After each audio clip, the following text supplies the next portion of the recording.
I'm 71 years old, a former competitive bodybuilder, and a plant-based chef. I want to ask you something. When you hit menopause, did your body seem to change almost overnight? The weight that used to come off with a few extra workouts, did it stay? Did your midsection thicken?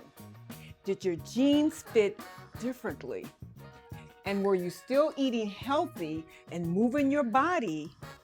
Nothing had changed except your hormones. Nothing was working the way it used to. Here's what they're not telling you. After menopause, women face a dramatically higher risk of obesity. Not because we're eating more, not because we're moving less, because our biology has fundamentally changed. A brand new study published just weeks ago followed thousands of women for a decade and found something remarkable. Women who followed a plant-based eating pattern had a 54% lower risk of developing obesity during menopause. Yep, 54%. Today, I'm breaking down exactly what this study found, why menopause belly fat is not a calorie problem, it's an inflammation problem, and the exact foods I eat at 71 to maintain my weight and my muscle. Now, let's get into it, family.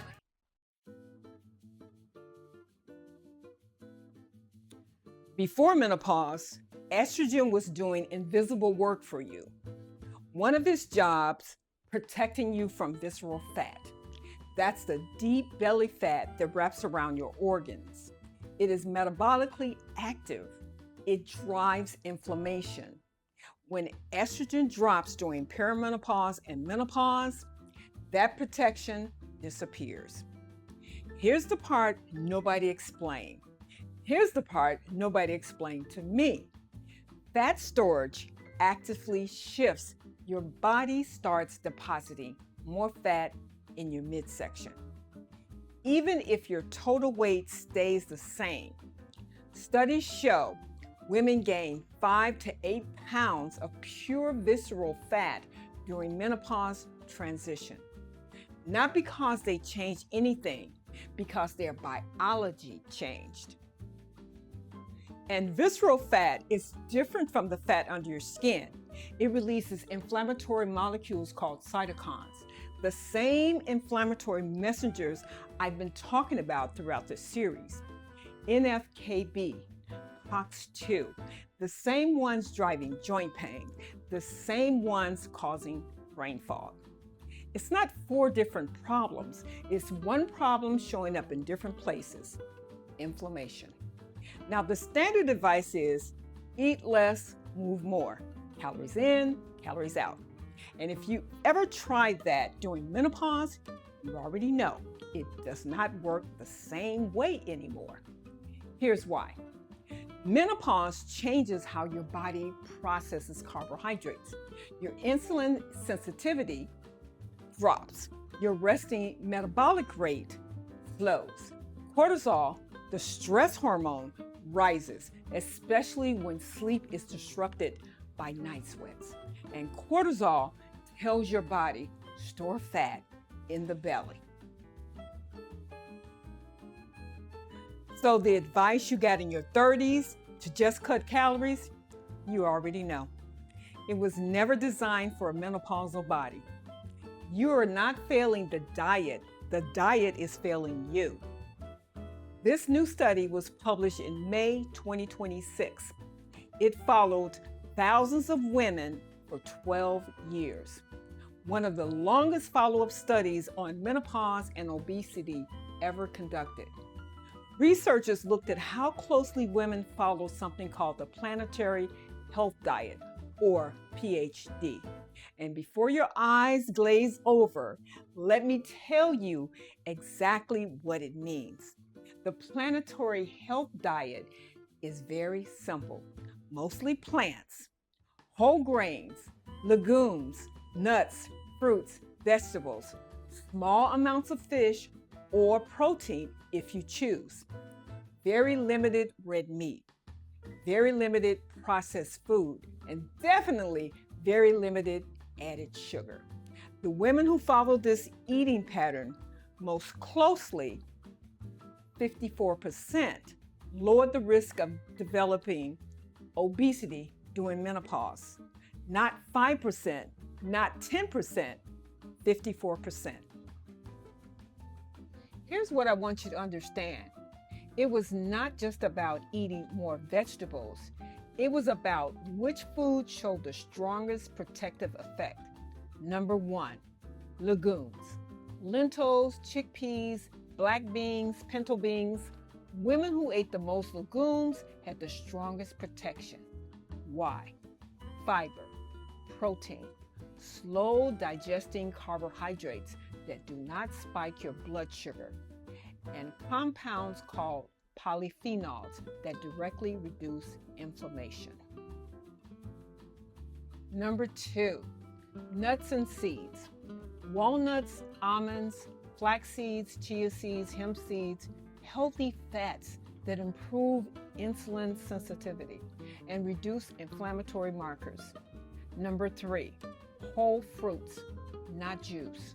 The fiber in whole fruits slows sugar absorption and feeds the gut bacteria that regulates your metabolism. And here's what they found on the other side. The foods most strongly associated with weight gain during menopause: processed meats, sugar-sweetened beverages, refined grains, and fried foods. The standard American diet. The standard menopause disaster. Now let me talk to you about some of the foods I eat and why each food targets the root cause: inflammation-driven belly fat. Broccoli, kale, Brussels sprouts, cabbage, arugula, cauliflower, collard greens. These vegetables contain a compound called sulforaphane. Sulforaphane blocks the same inflammatory pathway, NF-κB, that visceral fat activates. So you're literally eating foods that turn off the inflammation your belly fat is producing. I eat cruciferous vegetables every single day. Arugula, kale, broccoli, lightly steamed with garlic and onions and a drizzle of olive oil. The garlic activates another compound, allicin, that works alongside sulforaphane. They are better together. Here's what most women don't know about legumes. They contain something called resistant starch. Resistant starch does not get digested in the small intestines. It travels to your colon, where your gut bacteria ferment it into short-chain fatty acids. These fatty acids, butyrate in particular, directly reduce inflammation and improve insulin sensitivity. Translation: legumes make your body better at processing carbohydrates. They retain your metabolism. 1 cup of cooked lentils has 18 grams of protein and 16 grams of fiber. That fiber keeps you full. That protein preserves your muscle. And during menopause, preserving muscle is everything, because muscle is what keeps your metabolism running. Tofu, tempeh, edamame, soy milk.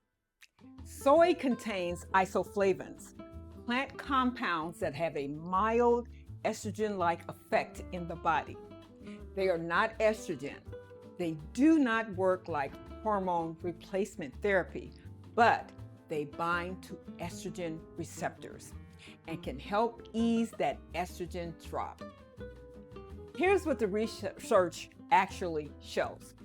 Women who consume soy foods regularly during menopause have a lower level of inflammatory markers.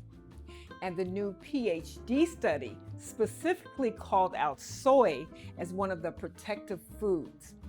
My routine: I add organic tofu to stir fries, and I use unsweetened soy milk in my smoothies, which I make myself. Simple, consistent, effective. Berries: blueberries, strawberries, blackberries, raspberries. Berries are packed with anthocyanins, the pigment that gives them their deep color. Anthocyanins reduce inflammatory cytokines. They also improve blood vessel function, which matters because menopause increases cardiovascular risk alongside weight gain. Walnuts, flax seeds, chia seeds, almonds.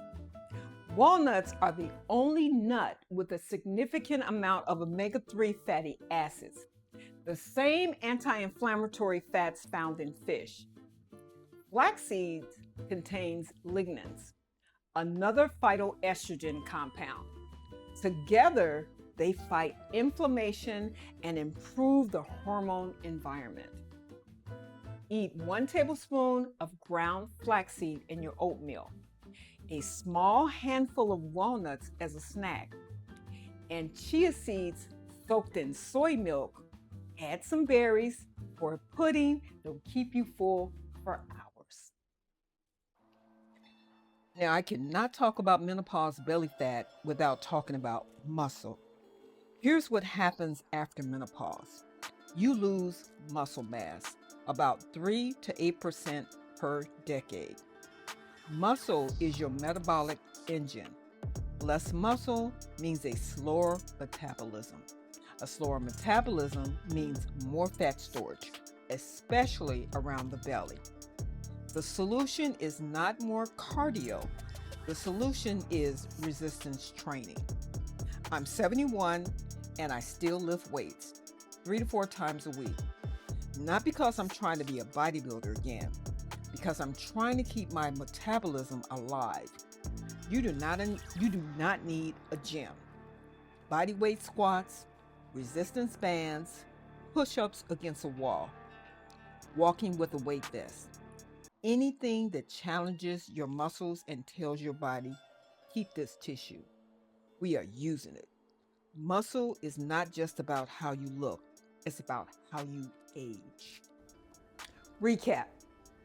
Cruciferous vegetables block NF-κB.